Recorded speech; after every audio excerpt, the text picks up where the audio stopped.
Hello, this is Jane Becker from Keller Williams, and here we are talking about pricing strategies.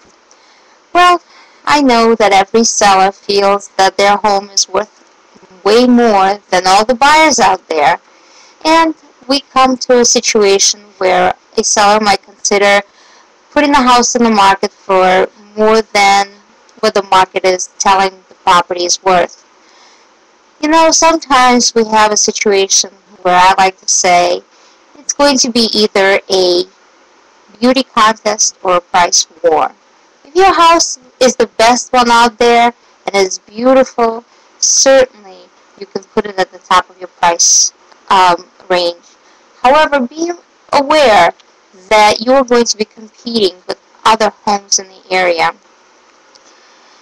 So it's either going to be a beauty contest or a price war. You're either going to price it to sell or price it to negotiate. What I mean by pricing it to sell or pricing it to negotiate, sellers feel that they need to price it higher so that there will be some money built into the price of the home to negotiate down. Of course, every buyer wants to feel like they have a good deal. It is understandable, but if you overprice it, you have other issues. If you want to think of it as an example of a bread in the market, say it's a very good brand and it's very good for you and it's actually priced above what other breads are going for. Well, of course, if there is a buyer for that bread, it will sell.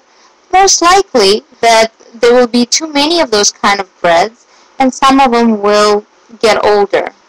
As the time comes to the expiration date on the bread, the store owner will decide to reduce the price and they will mark it down.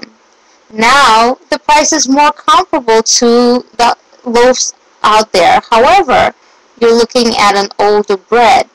All of a sudden, the bread is more stale and less desirable than the cheaper brands that offer the same or similar nutritional value. The consumer is probably going to avoid that bread because now they can buy a fresh loaf for about the same amount of money. So what does the store owner do?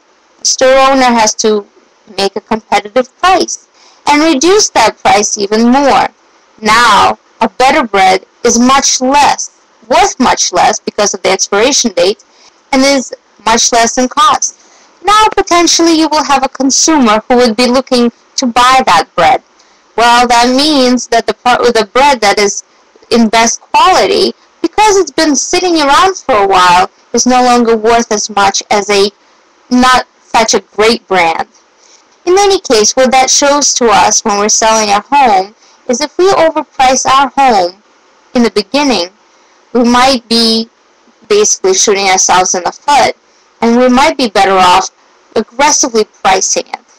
When you aggressively price a home, hopefully what you can create is a bidding war with buyers.